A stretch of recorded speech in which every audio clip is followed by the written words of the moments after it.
Welcome to this topic of virtual reality and experiential learning. We experiment with a few of these topics in the context of the criminal justice system, and more specifically in the area of mental illness and prisons.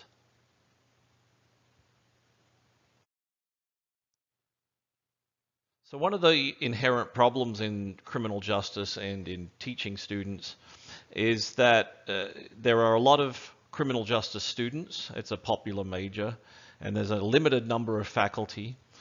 And it's one of the majors that if someone's taking, you would hope that they had some experiences out in the real world if they were to pursue jobs in that area. And it's rather difficult at times, or challenging, when you need a large number of students to access the real world, and it takes a lot of extra time and attention to set things up. And so often you find only a select few students will actually do experiential learning, although there are movements in schools to have everyone do it. Some of the examples you could think of are internships. And often there's a prerequisite, and the student will take a certain number of hours in the field. Research projects, if a student works with someone as a faculty person, and they can get them involved in some real world research perhaps. Some of the other areas are court visits, where students in a class or individually may go and do an observation of a courtroom. Police ride-alongs, where students, and in fact the community can do this, sign up at a police station and do a ride-along with an officer on duty. And an area that I've done some work in, which is correctional tours, or tours of prisons and jails. So as I mentioned, this is some area that I've had some experience in. I've published a couple of articles on the topic. Here's the citations. And how this came about is we face the challenge of exposing students to as close to the real world as we can. Of course, there's always inherent risks and difficulties when you're dealing with places such as prisons, where you have to consider safety, security checks, transportation to the prison and back. Expectations, including things like dress code for students. It can be rather taxing, though it's worth it, and often we'll do these things just in summer. So I had done several prison tours with criminal justice students, or at least criminal justice classes, and found that a lot of these students were entering the real world and had never had an experience, never really done a police ride-along, never been on a prison tour. So I decided to measure before and after the prison tour to get an idea of how this exposure could change students or influence students. So in a couple of these articles, we asked students 3 questions before they went to the prison tour and after. We asked them, related to the class, what punishment philosophies did they think they would witness or experience during the prison tour occurring. So for non-criminal justice majors, the punishment philosophies, there's 5 of them: deterrence, retribution, incapacitation. These are 3 traditionally conservative punishment philosophies: deterrence, retribution, and incapacitation. And the 2 other punishment philosophies that are more on the liberal spectrum are rehabilitation and restoration, or restorative justice. So restoration and rehabilitation, deterrence, retribution, incapacitation. So students had to think about what each one of those terms meant and what they would think that they would see before the tour and as a prediction, and then right after a tour they would write down what they felt they did see. The second question involves students predicting what they thought the typical inmate would look like physically and in terms of demographics such as age and race, um, and what the typical prison itself would look like. So thinking about architecture, the cleanliness, things like razor wire, just kind of the physical layout of a prison, what they had in their mind, and then once again following, they would write down what they saw. And the third one was kind of directing the student's gaze, or as predictions beforehand, of how staff and inmates would interact. So what type of interactions would they see between, say, correctional officers and inmates? And once again, following what they did see. Now, we found that the tour itself really challenged students and gave them a different way of thinking. There was no direction, there was no right or wrong in terms of what they said they saw, but it certainly changed some of their perceptions, at least, this exposure in a form of experiential learning. The first thing that happened is that almost 90% of students changed their prediction of punishment philosophy. The ones that emerged were incapacitation and rehabilitation. They were the two topics or punishment philosophies that students actually started to see more of following the tour. So some of the comments that students provided following it, some folks said, the purpose of incarcerating people is to stop crime, because the criminal justice system does not rehabilitate or take retributive actions towards the offender. Many inmates keep committing the same crimes and even more serious crimes time and again. So that student reinforced their belief or changed their belief to incarceration rather. Another student responded by saying, I think the current punishment philosophy at the prison was rehabilitation. I believe the staff there made an effort to determine the appropriate level of need that each inmate needed and every individual needed. Beforehand, I thought that the system just locked them up and threw away the key, but that was wrong. I really believe that visiting this one prison, that the goal could be to rehabilitate. So students started to see different practices from kind of a more narrow viewpoint. Once again, not a right or a wrong answer, but just looking about what is the role of experience. In terms of typical prisons and typical inmates, this section produced some really interesting responses.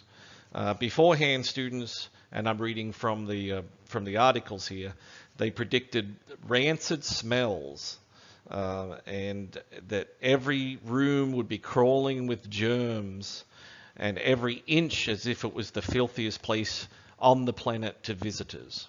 So some pretty extreme views about the cleanliness. And then afterwards, students commented that it just kind of had a generic sanitized smell. One student from the military commented that the common areas were sparse and minimal, much like I remember from my infantry barracks. In fact, quite a few of the students who had military backgrounds compared it to that experience. They found that they had some basic misconceptions. For example, one student said that their previous conceptions of jails and prisons were based on movies and television shows. The student writes, I expected a dark dungeon-like building, but I found was clean and orderly. My biggest shock was to find out there were no porcelain toilets, but rather metal ones. So you kind of see this idea that students have very unusual ideas about even what a toilet is going to look like. In terms of the prison, there was a lot of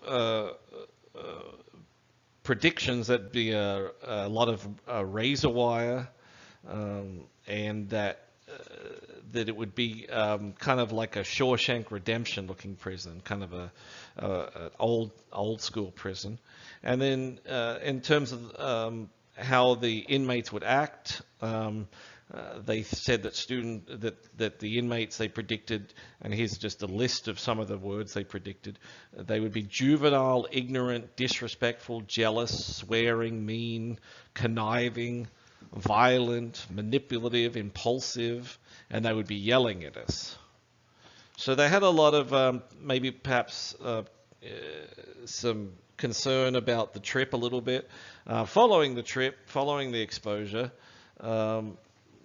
they were actually somewhat bored by the similarities and of the inmates to themselves and to society in general. In fact, when it came to predicting age and race, the students had a difficult time.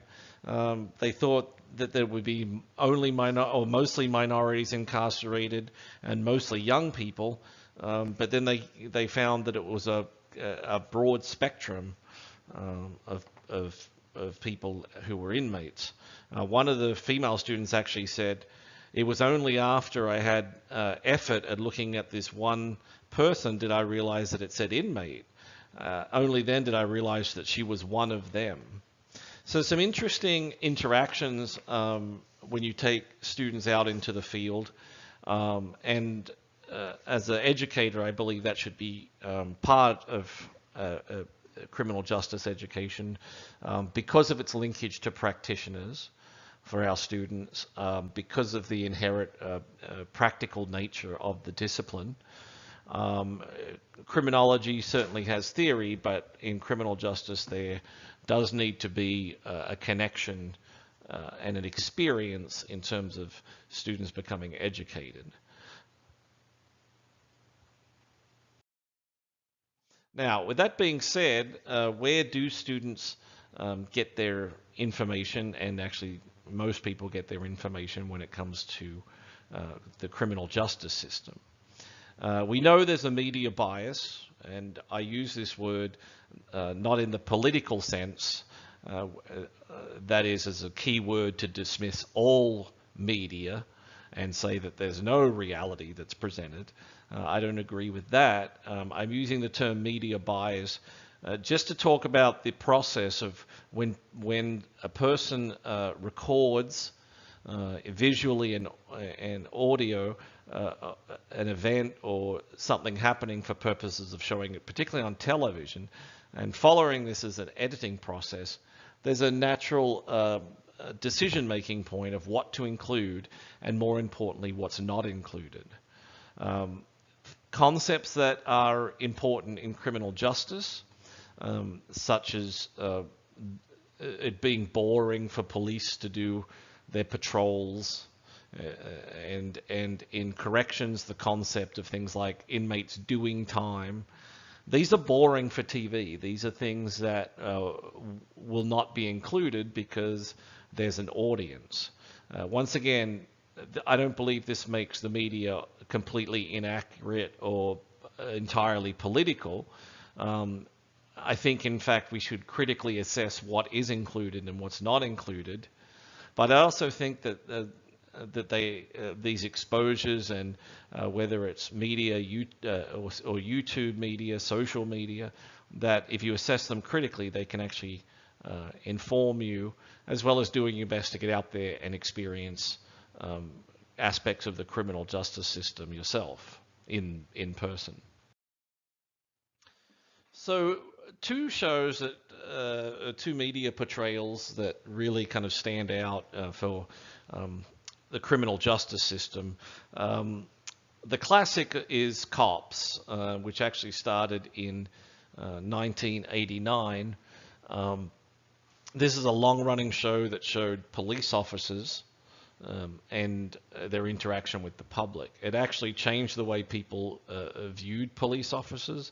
In many ways, they viewed them more positively because they witnessed examples of interactions where offenders or the general public was being belligerent, violent, unpredictable. And so they actually took a look into some a different world that they would never have seen before.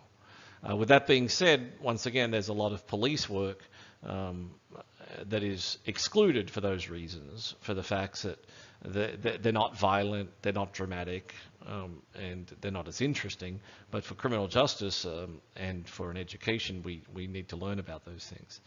The other example is lockup, which is more based about prisons and maximum security prisons. It started in 2005. It's since been cancelled. I think Cops is up to 30-something seasons, and Lockup had quite a few. And Lockup focuses on prisons and was quite influential. There's various spin-offs. Some Lockup as one facility where they stay for a period of time. There's another Lockup that deals with juvenile justice settings. There's one life after lockup or post lockup where they follow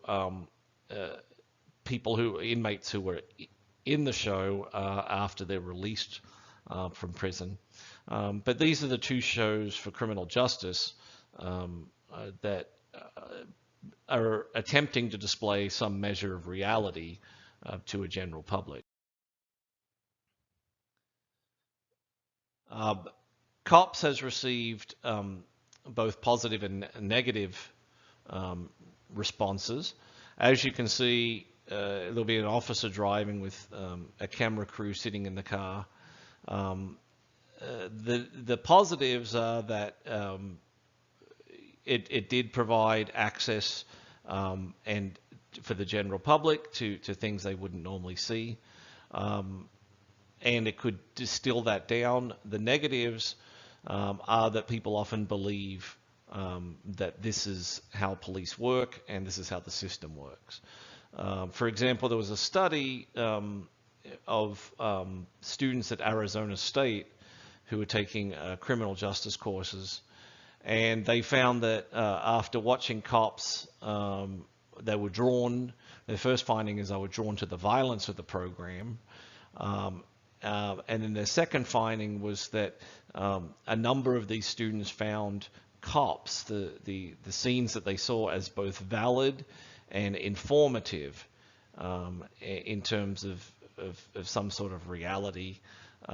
And that number three finding was that by watching Cops, a person needed less or no direct personal contact. So in other words, these students found that Cops was enough in terms of building their own reality.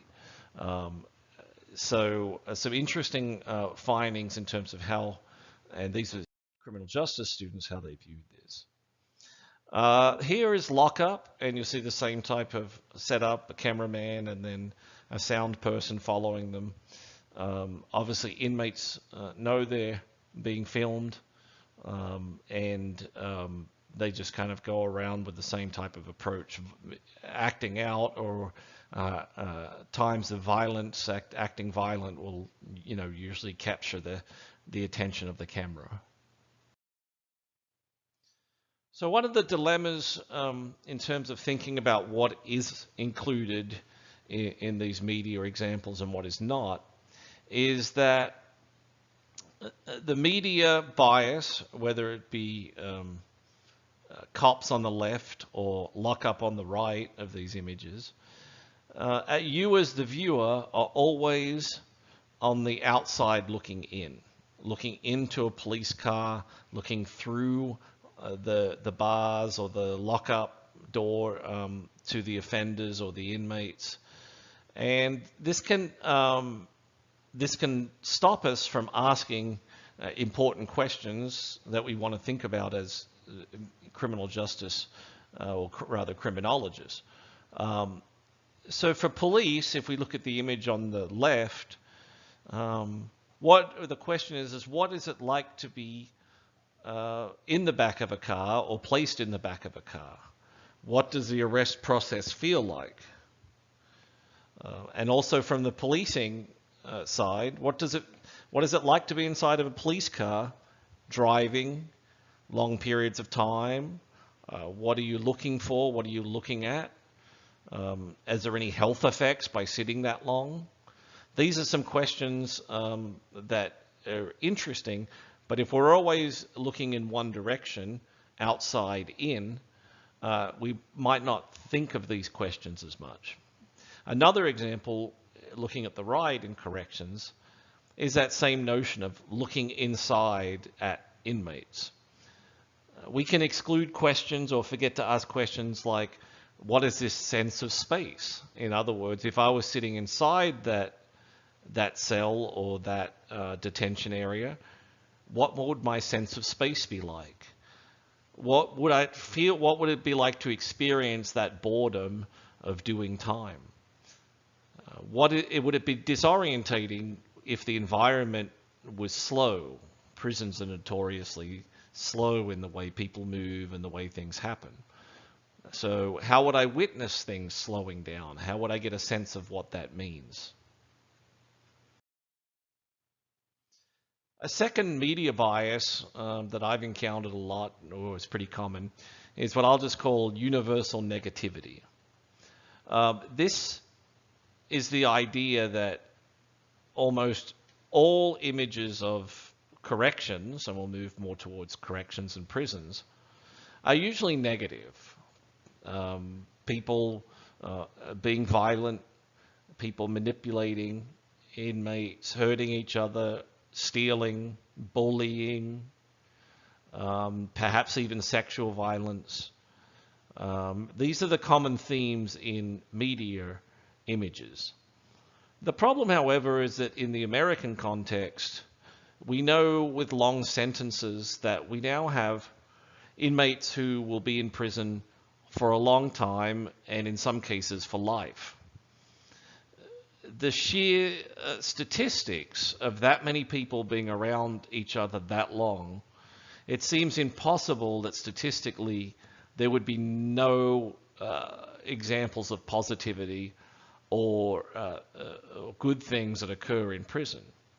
The more likely answer is that things that are positive in the criminal justice system, and particularly in corrections and prison, aren't always as suitable or as presentable for the media, for TV.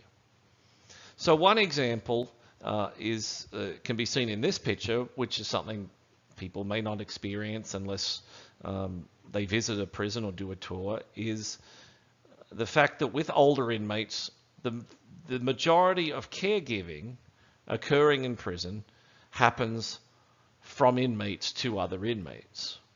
There's simply not enough staff to offer the amount of care that is required. Instead, inmates help other inmates.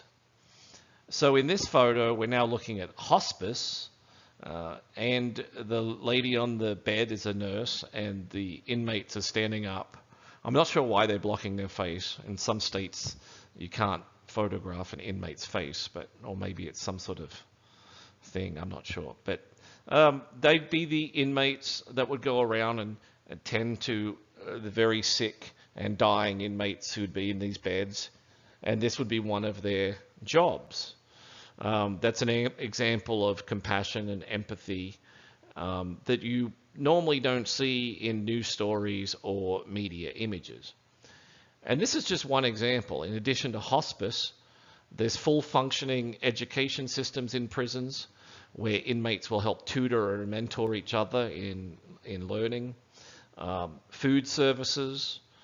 There's also programs like horticulture or beekeeping where inmates will work together on projects, crafts, and they'll also help each other getting ready for re-entering society. Now, this is not to say that prisons are also universally positive or happy places. It's just to say that the complexity of people actually also doing things for each other and displaying those human emotions, it's not conducive necessarily to the media. Here's just a couple of photos of different states. Once again for hospice, just to give you a sense of kind of what I'm talking about, things that you don't tend to see portrayed in the media. The one on the left is Alabama and helping feed, and the one on the right, I'm not sure what state, but he's been playing some music.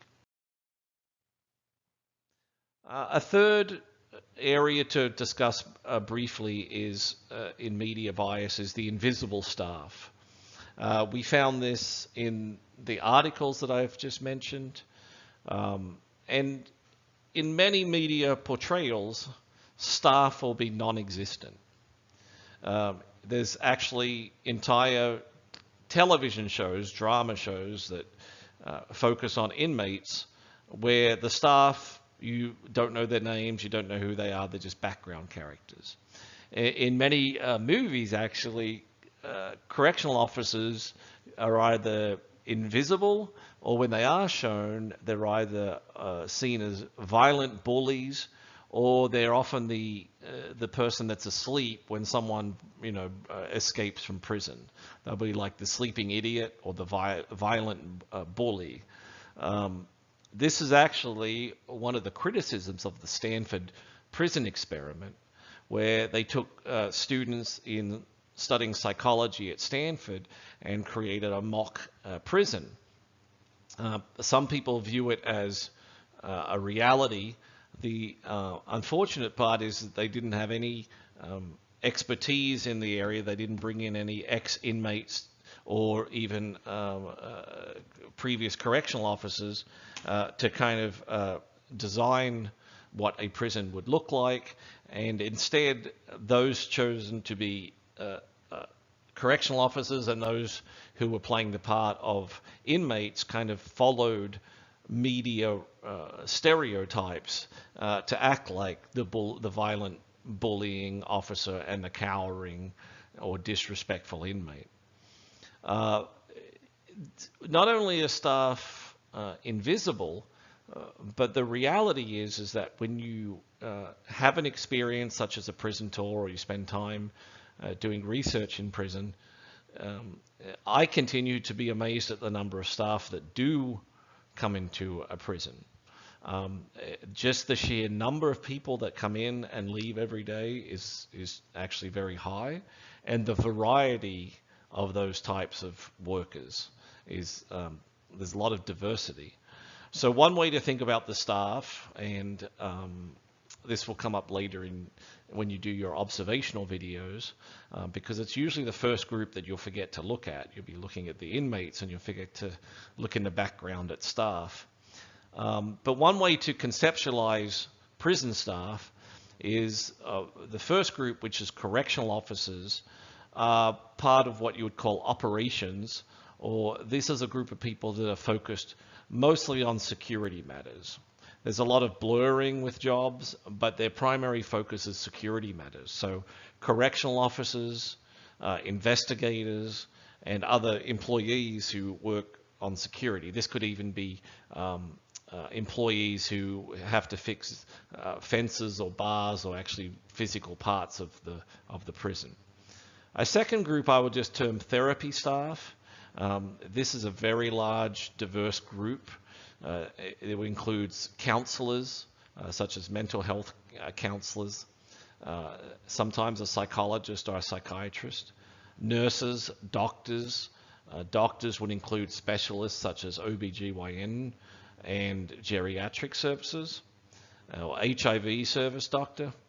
Also could include dentists, social workers, and I'll just put teachers in this group, as a lot of prisons have a fully functional educational system.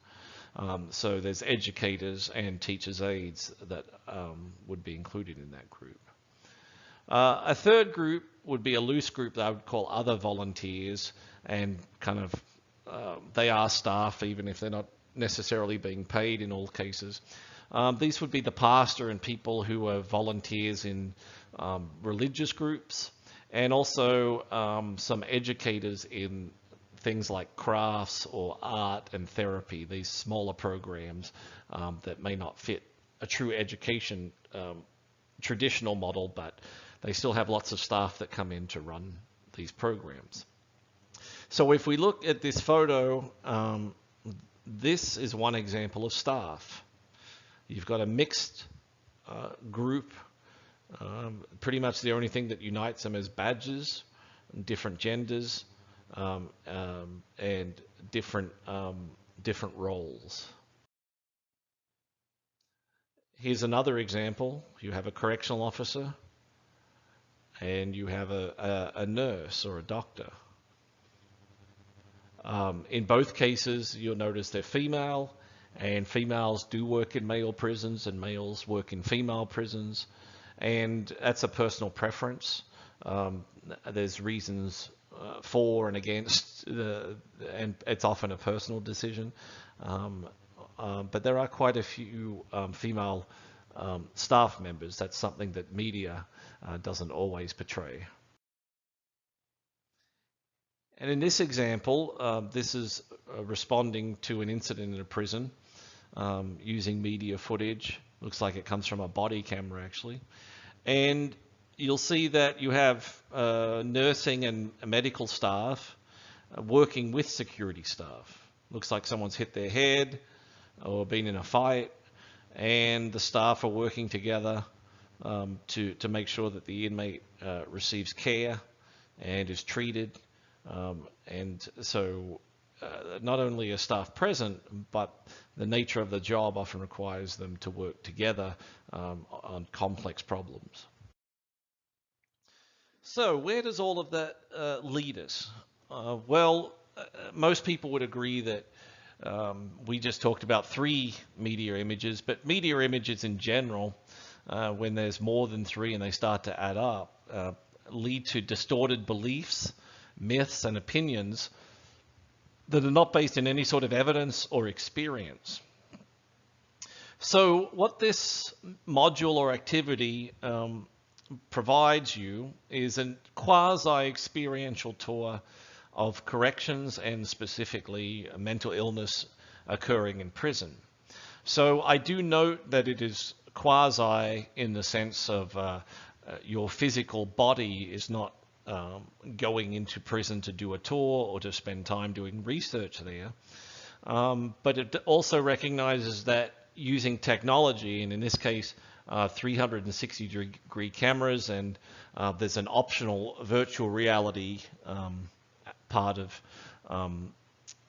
this activity, you have some sense, some experience of putting yourself into the environment and controlling the reality of what you see. Using the 360-degree camera videos, you can move around and direct your view where you need to direct it. So if it's focused on an inmate, you can actually move around and look at the architecture, you can look at the staff, you can look at other inmates, you can listen to the noise, you can direct your gaze where you need it to go. The other thing is, by using these videos, we are moving from outside in, where we're looking into inmates or offenders, to an inside out viewpoint. In a lot of these videos, you may be inside a cell experiencing that sense of space. You may be inside of the back of a police car looking out the window. It gives you a different view to enhance the experience and to provoke reactions or emotions. That way it can facilitate the learning experience that you also have that can be used, coupled with books and more traditional ways of learning. So one warning or something to consider before you get started is a number of these videos are adult in nature or adult themes. And as I mentioned, they are designed to expose you to emotions or reactions or experiences. They are all available on YouTube,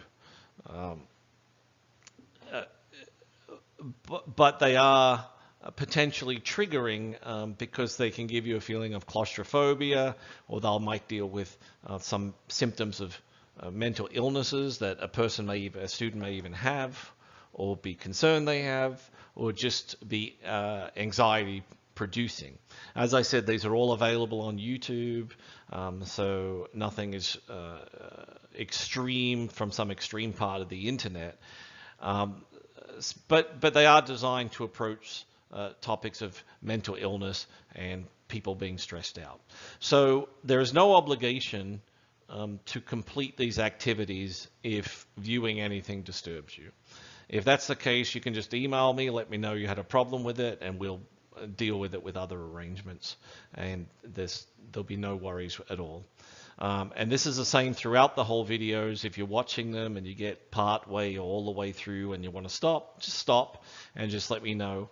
And we'll make sure you have another activity and we'll just move on. One other thing worth mentioning, and this is in general as well, the syllabus contains a number of links to services. Should you have trouble watching these videos or just in general, and these are everything from immediate care to going to see counselor and all that. That's all listed on the syllabus.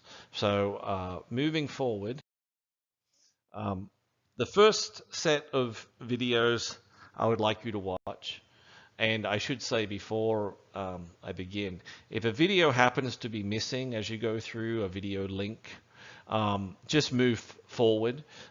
As with any of these things, they can be taken down from YouTube or changed, and I make an effort to update them if new ones on the topic pop up. So if you come across a link that doesn't work, you can just let me know, but you can just keep moving. You'll still get the same experience because there's enough videos that will work.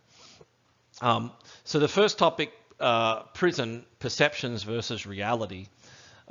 What this involves is this return to the idea that Shawshank Redemption seems to be one of the most dominant media images when we think about prison and getting out of prison and the environment there. That's what happened. That's what emerged when I did that research before. And moving on from these stereotypes and comparing the imagery, the first thing we need to do is actually take a look at a 360-degree camera tour of the set of Shawshank Redemption. This way we can conceptualize what the movie set looked like before we start to look at what a real prison looks like, particularly one in this year or one that's more current.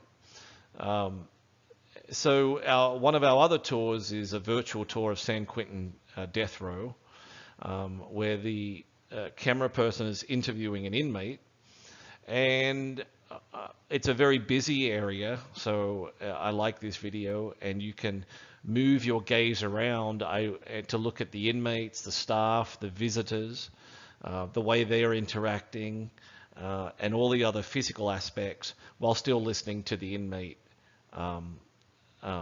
talk and be interviewed. So through this step one, we'll call this, you can really compare your perceptions to the reality or the quasi-reality that you can see. Step 2. In this section, you're going to expose yourself to symptoms of 3 mental illnesses or conditions or episodes: bipolar disorder, schizophrenia, and psychotic episodes. As I mentioned earlier, if any of these trigger you or concern you, just stop and I'll give you an alternative activity and you won't have to do this stuff. What this step asks you is, what is mental illness? What does it mean? How do we conceptualize it as a concept? What is its role? And then we move on to how does it manifest, or what are the symptoms? There's probably 5 mental illnesses in prison that emerge quite a lot. 2 of the 5 would be bipolar disorder and schizophrenia. I would also add depression, borderline personality disorder, and I have to think of the fifth one. Probably, I would probably add antisocial personality disorder, or what people call a psychopath, even though the numbers are fairly small. That would be 5. So 2 of the 5, bipolar disorder, or what was traditionally called, or the outdated term, manic depression. It's a fairly common disorder and in prison, and associated with bouts of depression and then bouts of mania. And bipolar disorder and the symptoms of it can actually lead inmates into isolation as they act out and become disruptive, or don't follow directives.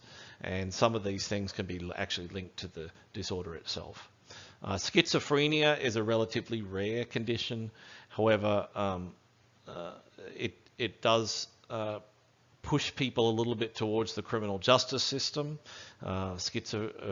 Schizophrenic can find themselves homeless, higher likelihood of drug or alcohol addiction, and also can have a detached sense of reality, such as delusions and hallucinations. Once again, a group that will find themselves in increasingly isolated and punitive parts of the prison if they act out. And psychotic episodes is more of a singular episode, and it's linked with several mental illnesses, and it's worth gaining an understanding, or at least an experience, of what a psychotic episode it looks like, feels like. So this is step 2. This is mental illness in general, and just getting a sense of how some of these mental illnesses manifest in terms of their symptoms.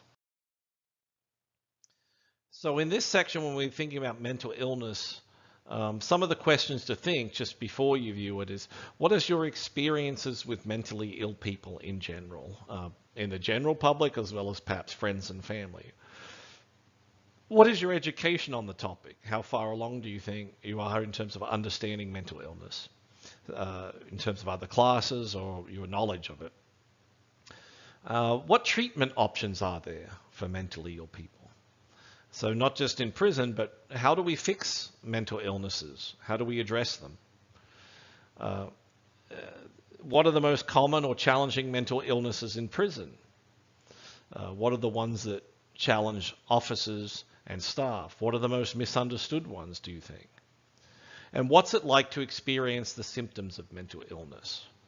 And we can do that through a quasi-experiential activity, which is those 360-degree YouTube videos. Step 3. We're now going to take our knowledge of mental illness and apply it to the prison setting.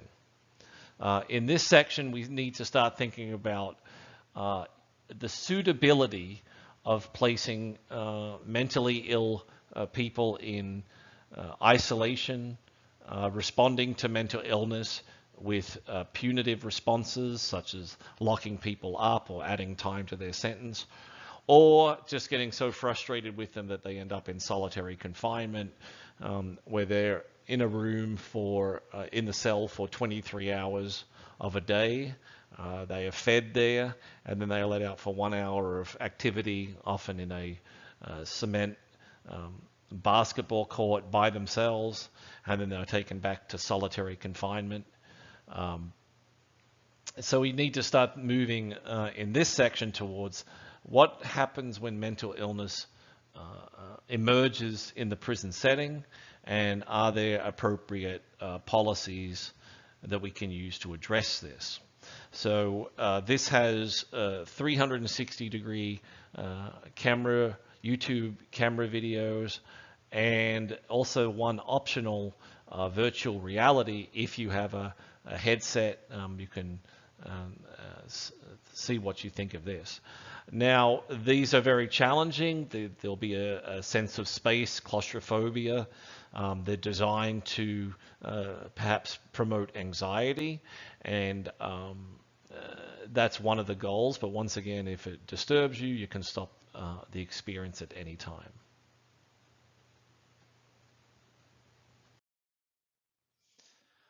Some of the questions to think about before and after, just kind of big picture questions or trying to develop your own understanding, is, are prisons the new asylums? So in the olden days, we would put mentally ill people in asylums. That's what they call incarcerating the mad. And now we have them in prisons and jails, so you have a mixing of what they call the mad and the bad.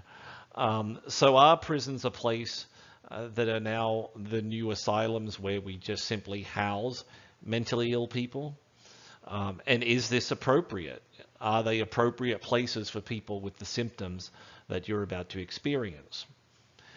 And how do these symptoms of mental illness, how do they manifest in prison? So this is kind of a two-part way to think about this, which is one, mental illness symptoms in general, non-incarcerated world, and then two, what happens when the mental illness and the person is incarcerated. The mental illness symptoms will often clash with the environment. So what happens with the effect of space, with the impact of having lots of people around you a lot of times? For example, doors, bars clanging if the inmate has post-traumatic stress disorder.